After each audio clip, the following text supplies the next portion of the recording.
Let's talk about a major topic for today and the sport called curling. Now, this sport called curling is believed to have originated from Scotland during the 16th century, and it's one sport that have grown over the years.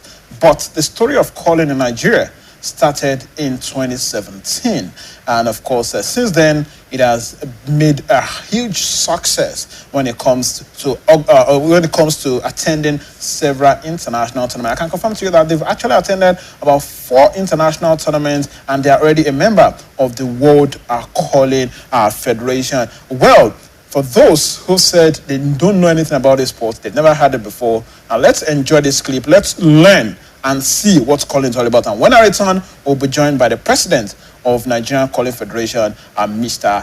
Damola Daniel, who will be talking to us everything you need to know about curling in Nigeria. First step of the delivery is knowing what your target is. Your skip will be holding a broom to act as your guide. Draw an imaginary line from the hack to your skip's broom. This is called the line of delivery. Once the broom has been placed, approach the hack from behind and step in. Line your foot up towards the broom and make sure your hips and shoulders are also square to the target. Place the stone on the line of delivery between your hack foot and the skip's brush. Squat down into the hack, keeping in mind that everything remains square and level towards the target. The easiest way to do this is by placing your slider foot slightly in front of your hack foot. That way, you can lower into position without being off balance. Also, make sure there is some space between your feet, so the slider foot can move backwards and forward without tripping over the hack. Your shoulders should be square, and you should hold your sliding device, usually a brush, in your non-throwing hand so that your arms are relatively even in front of you. When you're ready to deliver, start by raising your hips. Your head shouldn't move and your eyes should be on your target. Pull the stone straight back to your hack foot, always on the line of delivery, and bring your body and your slider foot straight back far enough that you transfer some weight to it. Pause briefly. When pushing forward, timing is everything. Start by pushing forward with a stone, straight at the target. Once the stone is out front, start stepping in with your slider foot onto the line of delivery. Once the slider foot is in place, push off from the hack. Again, right up the line of delivery. Getting your slider foot underneath the body is usually the hardest part for new curlers. It becomes easier if you think about stepping towards your target with your slider foot instead of concentrating on the stone or something else. Tell yourself, stone first, now step at the broom. As you extend into your slide, the stone should be out in front of you. You shouldn't have any weight on it. Your weight should be on your slider foot underneath your belly. If you can open your leg and slide with the inside of your foot leading, you will be able to get lower and slide on a wider base, both of which will improve your balance. Finally, your shoulders should still be square. Your sliding device should be in front of you even with the stone, and your trailing leg should drag straight behind you. Your grip should be firm, but not tight, and your wrist should be high above the handle of the stone. It should be turned to 10 o'clock if you're throwing a clockwise turn, which will curl to the right, or 2 o'clock if you're throwing a counterclockwise turn, which will curl to the left. Either way, the stone should stay in that position until you're ready to release it. When releasing, turn the stone back to 12 o'clock position and let go.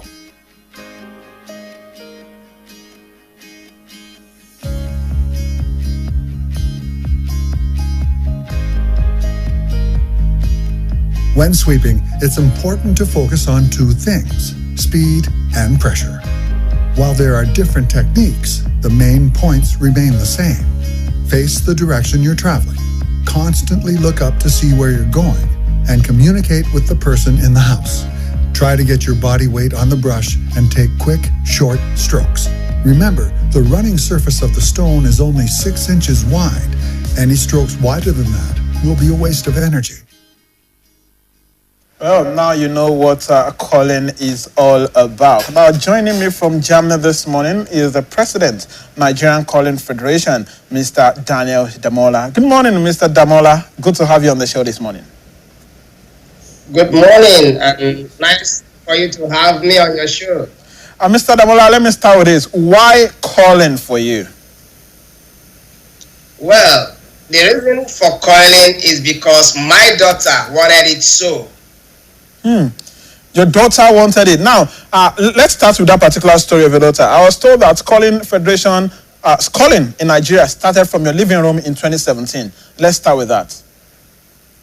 Yeah, it was a summer January. It was in summer January 2017 when my daughter walked up to me and my wife and said she's going to play a game for the school, that we should go along with her and watch the game. If we find it interesting, please, we should take it to Nigeria. And we followed her, we went to watch the game, and it was interesting. So she now said, please take the game to Nigeria. And we followed suit, and then we make sure that we fulfill what she wants us to do as a parent by taking the game to Nigeria. And that was how the journey started. Journey started. I'm sure it has not been a very rosy journey for you, getting all the approvals in and out. What are the challenges you faced when you decided to bring that sport down to Nigeria? I mean, knowing fully well that it's not a sport that is popular in this part of the world, considering our weather. Yeah, actually, we faced a lot of challenges even till now. But I would want to say a big thank you to the then Secretary General of Nigeria Olympic Committee, Honorable Popoola. He was very instrumental to the success we are seeing today. And also to the leadership of the NOC then, and the president and the incumbent president, Engineer Gumel. Both played immense role in trying to facilitate our paperwork after we have fulfilled all righteousness in terms of all the necessity. Then we got it through. That was step one. Step two was also to get through with the world body, which having said that, having met all the requirements, we were also unanimously voted in as the first African nation in the world of curling in 2018. So the rest become history. Let's talk about curling team in Nigeria. I mean, you've achieved so many, a lot with this particular team. How was it like assembling a curling team for Nigeria? Like I said before, when we started, we needed to, reach out to all Nigerians in the diaspora, both here in Europe, in America, Asia, across the world. And then that took us to US. And then we had to assemble a team there when I met with my very good friend and pal, TJ Cole, which you all know in Nigeria now. I had to talk to him about what we want to do for this country and the rest. So he bought into it, and he was also playing the game. His own dream and aspiration was also to play and then represent his fatherland, which is Nigeria. So there we had to assemble the team there in Denver, Colorado, put up the team in the diaspora as well to play our first winter game, which we did in the game we played in Norway last year, which also we made history there. So the rest now become the norms for us to continuously play in the curling sports and then assemble a team locally as well, which we have done now. And I think we have the first home-based female team that will be representing Nigeria in this year's championship in faraway Wakkanai in Japan. If the COVID issue is down, we have 4 home-based team female that we've selected for this trip to represent their motherland as well. And if you permit me, I could also roll out a few of their names. We have Ibizo Wamat, we have Aniobu Amarachi, we have Deborah Alemeton, and we also have Buhari Alimat. So those are the people we've picked from the home front to mix with the female professional to play. I was going to ask you if you only allow foreign Nigerians, so to say, in your team. But of course, it's nice that you're talking about the fact that you're now building players from the local scene. Now, let's talk about how you manage to train players from the local scene here in Nigeria. We use what we call the dry coiling sheet. Nigeria, we don't have ice now. So that's where the other issue will come in. Our project Build Ice Arena for Nigeria. So we've started a campaign, but basically we've been training them on a dry floor coiling. It is called floor coiling because it has no ice impediment in it, but we use it to replicate what we want them to, do when they get to the proper ice. And you've been doing that, no doubt about it. I've seen a couple of clips and the fact that you are doing so much to get players from the local scene as well. Now, let's talk about category. If you check other sports, they tell you about the amateur category, the junior category, the senior category, and all of that. Do you have the same in curling? And what are you doing to take this sport to the grassroots in Nigeria? First question, taking it to the grassroots. We've been doing that and we continue to do that all the time. Last year, we spent bulk of our time, organizing clinicals across the country, whereby youths, just like the ones I've mentioned now that will be representing Nigeria, they were all selected through this process. And also, last year we had clinicals for secondary schools across the country as well, whereby some youths were selected as well to represent the country, whereby we are supposed to take them to Canada, Germany, Italy, Turkey, and the US, and also South Korea for training. But because of the COVID issue, we couldn't actualize that goal.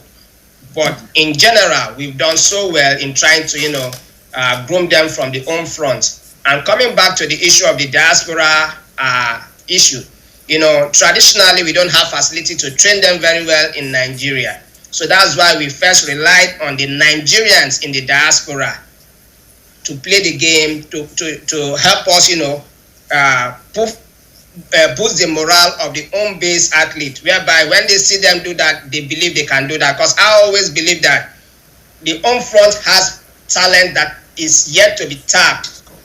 That's why we had to start with that. Now I'm fusing the home base now to it come October.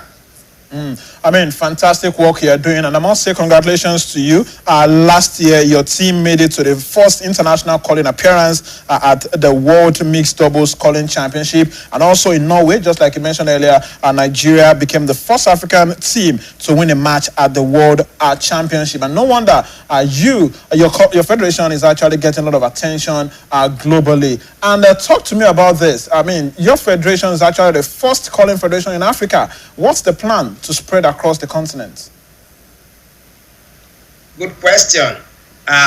First, we before we started from day one in 2017, we had a very good work printout roadmap that we wanted to follow and then make sure that everything worked according to plan. The first step was first register. Second step, get the recognition from the world body, which we did. And the third plan was spread it across the country, then move to Africa. Now, the good news is that we are doing that simultaneously from the home front and also in the continent as well. We were saddled with the responsibility to take curling sport to other African countries, meaning that Nigerian Curling Federation is responsible to spread the sport across Africa, which we've started on now. We've gotten Gambia now established, we've gotten Kenya established, but yet to become an official member at the world level. So it still remains till date that Nigeria is the only African country in this sport of curling. So those are the few things we've done so far in terms of promoting the game, both in the home front and in the continent.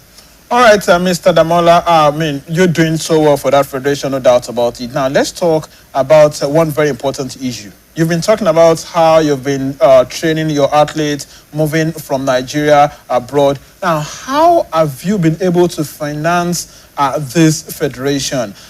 Do you get intervention from the world body, just like FIFA gives NFF at some point, or you get all your funds from the Nigeria Olympic Committee, just like other Olympic sports? How do you get financed?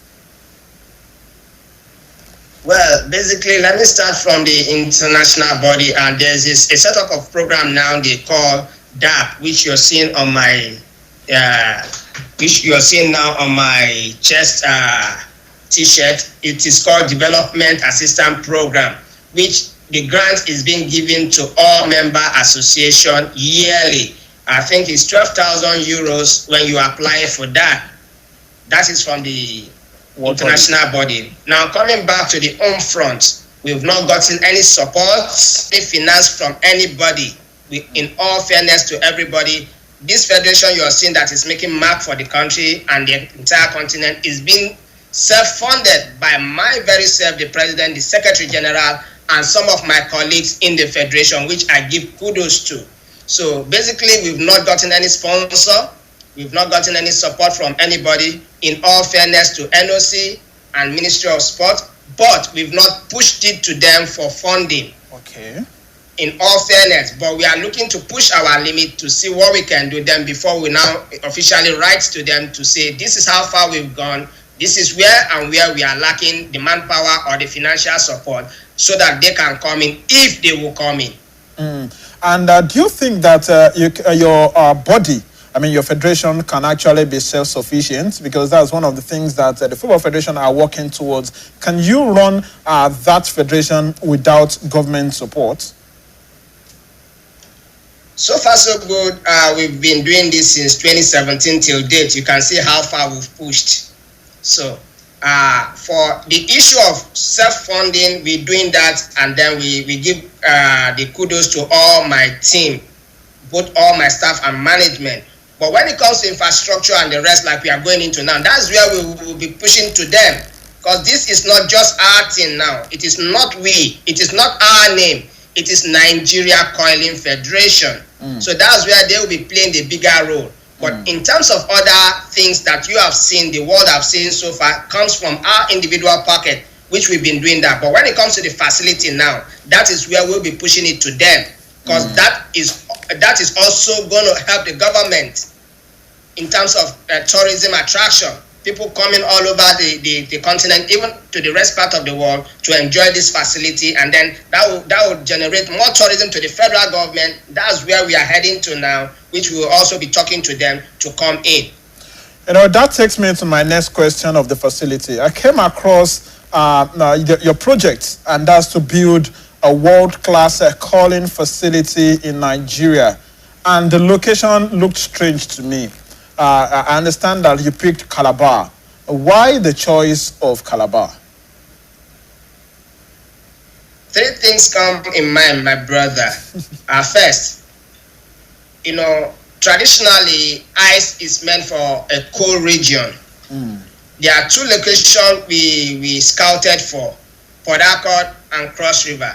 But the Port Harcourt terrain wouldn't suit the kind of facility that will enable the ice to remain so when playing. So the Calabar region was the only weather we've studied to see that, okay, this is going to fit into our plan. That's why we chose Calabar. Secondly as well, presently in the country, you see how things are going concerning the issue of COVID-19. Yes, nobody has control over it, but the state was able to manage it. That shows the uniqueness of that state. Then the third plan was the security and then the tourism aspect. We all know that Cross River is the capital tourism of Nigeria. So that is the point 3, again, making Cross River, Calabar, the choice of destination for curling facility in Nigeria.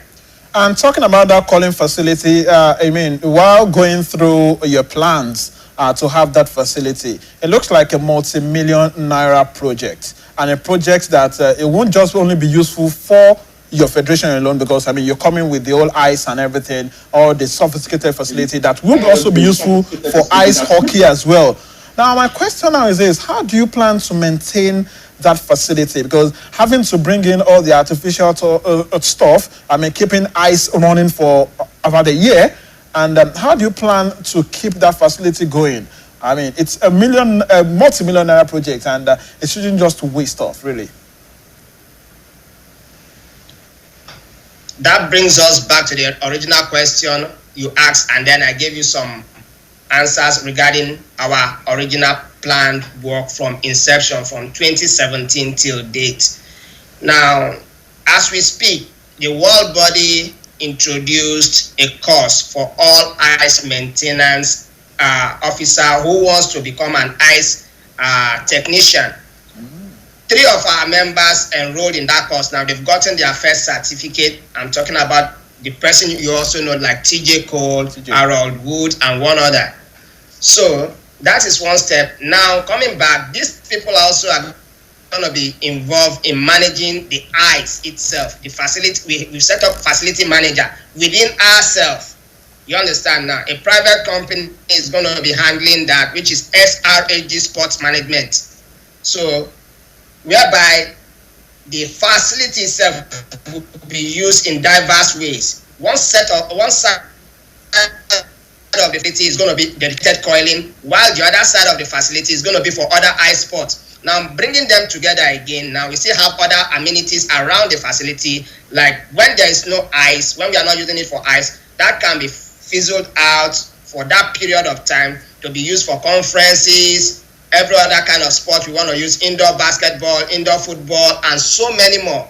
Same also in that facility, we're going to have some recreational ground, which also can also generate money to maintain the facilities. All these ones are in our plans. I mean, that's fantastic, because that's one of the problems we have here in Nigeria, maintenance culture, and it's important that you put that in plan before all of this starts. Now, how do you plan to fund this massive project, really? We target Mission Impossible, just like in 2017, when the rest of the whole world was saying, can this be possible? Can this be done? Hereby, we shocked the world.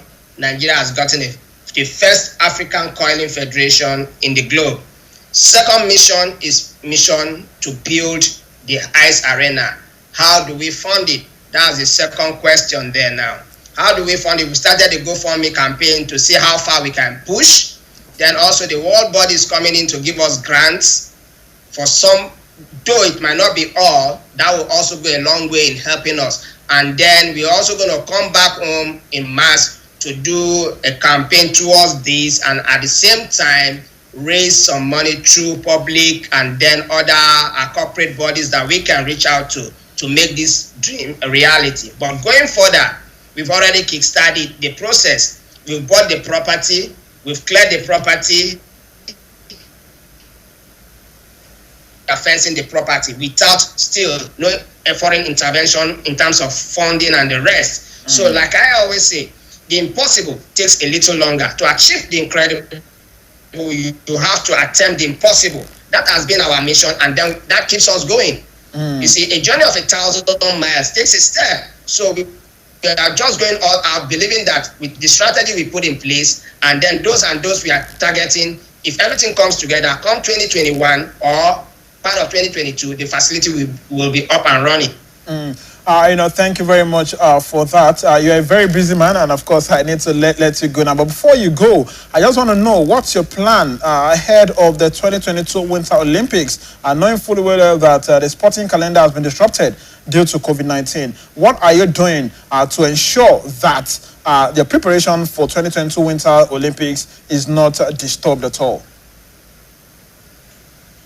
As of today, we still have 3 games to play this year, according to the calendar year of WCF, that's the World Coiling Federation, believing that by October downward, the COVID issue might have been arrested, kind of, or otherwise, if they can find a solution whereby we all can play safely. Just like in Germany, where I'm based here, I think the sporting organization now has come, full force now to resume. So the same models is what the WCF is looking at now to put in place, so that we can start our own games in October. We have 3 games coming up.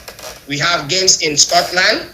We have games in Wakkanai, Japan, which the home base is going to attend. We also have in Turkey. So believing that if everything goes well, we'll be able to play this game. And those games are our qualifying routes to 2022 Winter Olympics. So we are all putting everything in place. We are having Zoom meeting with the leadership of the world body and also our own athletes and staff and members in order to also look at the possibility of, safeguarding our own interests in terms of not getting contracted with the disease, or otherwise, can we go or we would not go? So those are all the things we've been discussing, and we keep discussing it, and we believe everything will work out good for us to, achieve our goal.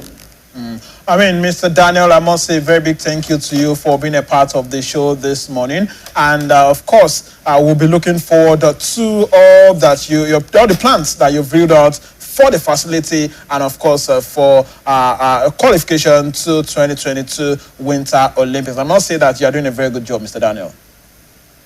Thank you very much for having us, and keep putting us in prayers, and we ask for all support from Nigerians, where we shall corporate bodies to come into our fold, and then let's make history together.